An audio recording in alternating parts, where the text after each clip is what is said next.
अब यहाँ देखिए लैटिस एनर्जी क्या होती है। देखिए लैटिस एनर्जी को यू से रिप्रेजेंट करते हैं, जिसमें देखिए when 1 mole of gaseous cation and 1 mole of gaseous anion combine to form 1 mole of ionic solid.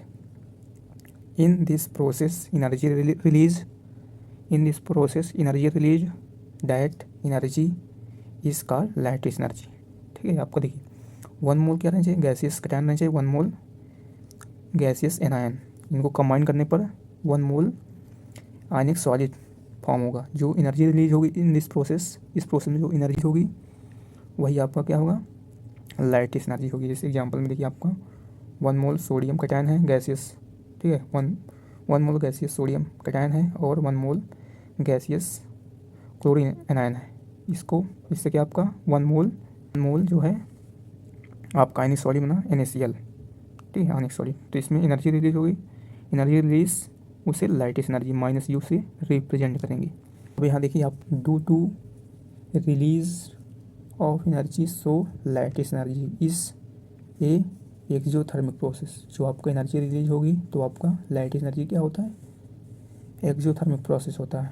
ठीक, greater the energy release greater will be lattice energy and easier, ठीक है, easier will be formation of ionic bond, ionic solid. जितना अधिक energy release होगी उतना आपका greater आपका lattice energy होगी, तो और आपका उतनी ही आसानी से आयनिक सॉलिड फॉर्म होगा। और यहाँ देखिए यहाँ पर let us energy measure the magnitude of force of attraction. जो एनर्जी मेजर की जाए फोर्स ऑफ अट्रैक्शन द्वारा, मैग्नीट्यूड। तो यहाँ पर यू चार्ज डेंसिटी है, डायरेक्टली प्रोपोर्शनल किसके होगा, फोर्स, और डायरेक्टली प्रोपोर्शनल होगा किसके, Q1 एंड Q2 का, और इन्वर्सली प्रोपोर्शनल होगा R² का। देखिए यू आपका हायर चार्ज होगा और स्मॉलर चार्ज, ये आपका क्या होगा, चार्ज डेंसिटी। अब यहाँ देखिए आपके पास charge density is that greater the charge and cation और एनायन और both greater will be lattice energy. आपका चार्ज बढ़ेगा तो आपका लाइटिस एनर्जी इंक्रीज होगी। Smaller the cation and smaller the anion greater will be lattice energy. जितना आपका size cation का और एनायन का छोटा होगा उतना अधिक आपका लाइटिस एनर्जी होगी, उतनी बड़ी आपकी लाइट। यहाँ देखिए R जो होगा साइज होगा, कैटायन एनायन की साइज, ठीक है। अब यहाँ देखिए आपके पास एक क्वेश्चन है दिया है, decreasing order of lattice energy.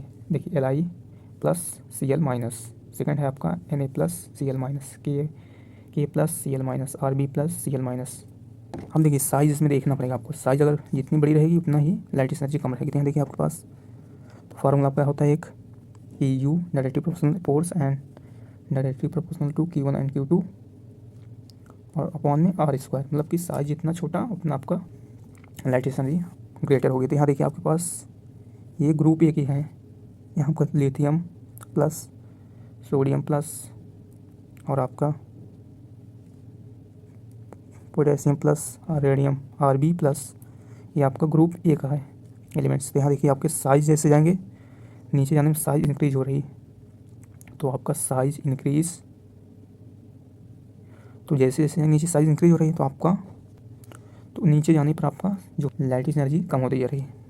तो यहाँ देखिए आपका डिक्रीजिंग ऑर्डर देखिए सबसे अधिक किसका होगा, इसका स्मॉल छोटा है तो इसका होगा, फिर इसका, फिर इसका, फिर इसका। तो यहाँ देखिए डिक्रीजिंग ऑर्डर लिखिए, यहाँ पर सबसे अधिक LiCl, क्योंकि यहाँ देखिए Cl आपका सेम हर जगह, तो आपको देखना पड़ेगा फर्स्ट कैटायन ही देखना पड़ेगा, ठीक है। तो यहाँ lithium Cl Li plus Cl minus, इसका साइज, इसकी लाइटिस एनर्जी सबसे अधिक, उसके बाद सोडियम की होगी Na प्लस Cl माइनस, फिर उसके बाद lattice energy K plus Cl minus, फिर उसके बाद सबसे छोटा लाइटिस एनर्जी कम किसकी होगी, सबसे कम energy Rb plus Cl minus की। तो ये आपका decreasing order of lattice energy हो गया, ये आपका क्वेश्चन। अब देखिए अगला एक, देखिए यहाँ पर ये वाला भी आपका देखिए Li है और आपका यहाँ देखिए कैटायन जो आपका सेम है, लेकिन यहाँ पर क्या हो गया आपका एनायन आपका चेंज हो गया। तो यहाँ देखिए अब भी देखिए यहाँ पर फ्लोरीन जो होता है आपका fluorine F minus Cl minus Br minus और I माइनस। यहाँ देखिए आप फ्लोरीन से नीचे जाएंगे तो आपका साइज इंक्रीज होती जा रही है, क्योंकि सबसे छोटी फ्लोरीन साइज होती है, उसके बाद क्लोरीन, फिर ब्रोमीन, सबसे बड़ी आयोडीन। तो यहाँ पर लिखेंगे, यहाँ पर साइज इंक्रीज हो रही है, तो आपका साइज इंक्रीज हो रही है। तो यहाँ जैसे जैसे नीचे जाएंगे आपका फार्मूला देखिए क्या होता है, U डायरेक्टली प्रोपोर्शनल टू होता है F directly proportional to Q1 into Q2 inversely proportional किसका, R स्क्वायर का, ये फार्मूला। इसके अकॉर्डिंग देखिए आपका, तो सबसे decreasing order of lattice energy, तो आपको डिक्रीजिंग लिखना है। सबसे अधिक लाइटिस एनर्जी किसकी, LiCl की होगी, ठीक है, LiF की होगी, ठीक है, लिथियम क्लोराइड की होगी, LiF की होगी, फिर उसके बाद LiCl की होगी, फिर उसके बाद सबसे ज़्यादा इसकी होगी, ठीक, फिर इससे कम इसकी होगी, फिर इससे कम LiBr की होगी, फिर उसके बाद सबसे कम आपकी Li लिथियम आयोडाइड की होगी। तो ये आपका decreasing order of lattice energy हो गया। सबसे अधिक LiF की होगी, उससे कम LiCl की, उससे कम LiBr, उससे कम Li और I। तो ये आपका decreasing order of lattice energy. Hydration energy, इसको लिखते हैं DLH से।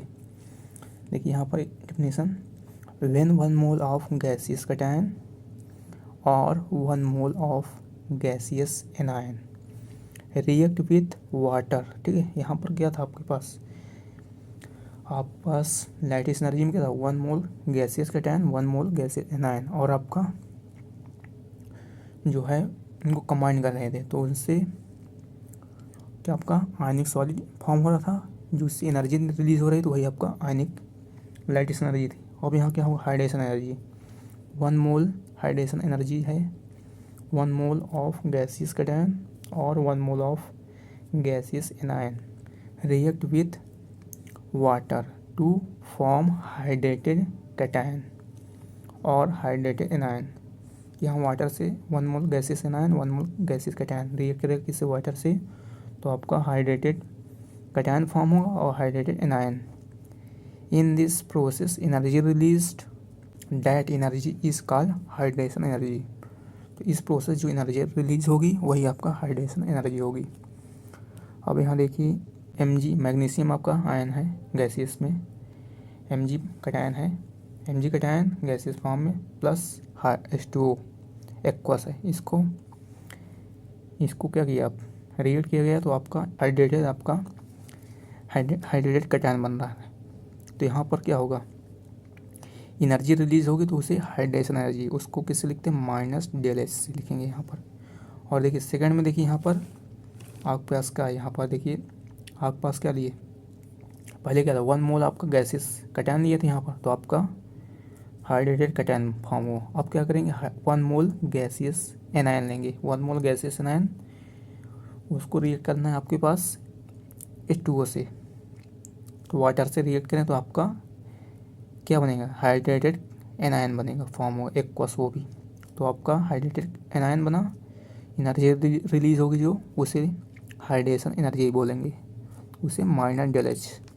तो आपका ये एनर्जी रिलीज हुई, तो इसे हाइड्रेशन एनर्जी बोलेंगे। अब देखिए आगे, अब यहाँ देखिए, due to release of energy so hydration energy is exothermic process, ठीक है। वहाँ पे आपका लाइटिस एनर्जी भी एक्सोथर्मिक प्रोसेस था, यहाँ पे भी आपका हाइड्रेशन एनर्जी भी एक्सोथर्मिक प्रोसेस है। अब देखिए यहाँ पर extent of hydration energy, hydration तो डायरेक्टली प्रोपोर्शनल किसके होगा, चार्ज ऑफ आयन, और इनवर्सली प्रोपोर्शनल होगा किसके, साइज ऑफ एनायन का, ठीक है। आपका सेम वैसे ही, जैसे जैसे साइज बढ़ेगी आपकी, वैसे वैसे हाइड्रेशन एनर्जी कम होगी, जैसे जैसे साइज कम होगी वैसे वैसे आपकी हाइड्रेशन एनर्जी ग्रेटर होती जाएगी, बढ़ती जाएगी। अब यहाँ देखिए एक एग्जांपल आपके पास, decreasing order of hydration energy of alkali metals ion, alkali metal ion. तो यहाँ देखिए आपका लिथियम प्लस एक्वस है, Li plus aqueous, Na plus वो भी एक्वस में है, K प्लस एक्वस ये भी है, और ये आपका देखिए आपका हाइड्रेटेड कैटायन दिया हुआ है, तो इसमें आपको बताना है किसकी हाइड्रेशन एनर्जी जो है ग्रेटर है, तो यहाँ Rb प्लस। तो आपको देखना पड़ेगा इसमें पीरियोडिक टेबल में। तो आप अगर देखेंगे ग्रुप फर्स्ट में, ग्रुप ए में देखेंगे, अगर लिथियम पहले आता है, फिर उसके नीचे Na प्लस, फिर उसके बाद आएगा आपका K प्लस, फिर उसके बाद आएगा Rb प्लस। तो आप देखेंगे फर्स्ट ग्रुप में जैसे जैसे आप डाउनवर्ड जाते हैं तो आपकी साइज़ जो इंक्रीज होती है, साइज़ इंक्रीज होगा, तो आपका क्या होगा, तो लाइट हाइड्रेशन एनर्जी डिक्रीज होती जाएगी। तो यहाँ देखिए सबसे ज़्यादा हाइड्रेशन एनर्जी Li प्लस की होगी, उससे कम सोडियम की होगी, सोडियम आयन की होगी, K प्लस एक्वस की होगी, उससे कम K प्लस की होगी, उससे कम आपकी Rb प्लस की होगी, सबसे कम आपकी Rb प्लस की होगी। तो ये आपका decreasing order of hydration energy आ गया। तो आप ध्यान रखिए जैसे जैसे आप फर्स्ट ग्रुप में नीचे जाएंगे डाउनवर्ड में, तो आपका क्या हो, साइज इंक्रीज होती जाती है। तो आपका फार्मूला क्या होता है, हाइड्रेशन एनर्जी जो होती है इनवर्सली प्रोपोर्शनल होती है किसका, साइज के। तो इस आपका ऊपर जैसे जैसे नीचे जाएंगे तो आपका साइज इंक्रीज हो रही है। तो यहाँ पर तो ऊपर सबसे पहले इसकी होगी हाइड्रेशन एनर्जी सबसे ज़्यादा, फिर इसके बाद इसकी कम होगी, इससे कम होगी, फिर डिक्रीज होती जाएगी, सबसे कम Rb प्लस की। कुछ आप नोट पॉइंट लिख लीजिए यहाँ पर। नोट पॉइंट में देखिए, lattice energy and hydration energy both are depend on charge and size. दोनों आपके चार्ज और साइज पर डिपेंड करता है, लाइटिस एनर्जी और आपका hydration energy. Their numerical value always closely show solubility and insolubility is decided by greater numerical value। तो आपका क्योंकि इसमें क्लोजली है न्यूमेरिकल वैल्यू, तो आपका सॉल्युबिलिटी जो है इनसॉल्युबिलिटी डिसाइड करेगा इनकी ग्रेटर न्यूमेरिकल वैल्यू पर। तो यहाँ देखिए आपका हाइड्रेशन, ये चीज़ हाइड्रेशन एनर्जी अगर ग्रेटर आपका है किससे, लाइटिस एनर्जी से, तो आपका क्या होगा, सॉल्ट जो होगा वाटर में डिजॉल्व हो जाएगा, तो आप जल्दी डिजॉल्व हो जाएगा। तो आपका हाइड्रेशन एनर्जी जब ज़्यादा रहेगी, तो आप सेकंड में देखिए अगर लाइटिस एनर्जी ज़्यादा है हाइड्रेशन एनर्जी से, तो आपका salt does not dissolve in water, तो आपका सॉल्ट जो होगा वाटर में डिजॉल्व नहीं होगा।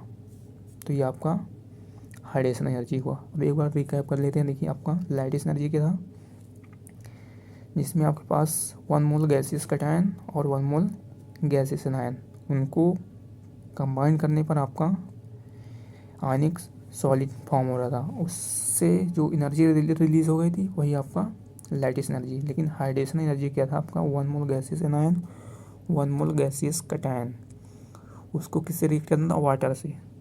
तो आपका हाइड्रेटेड कैटायन और हाइड्रेटेड एनायन फॉर्म हो रहा था, तो उससे एनर्जी जो रिलीज हो रही थी वो आपका हाइड्रेशन एनर्जी।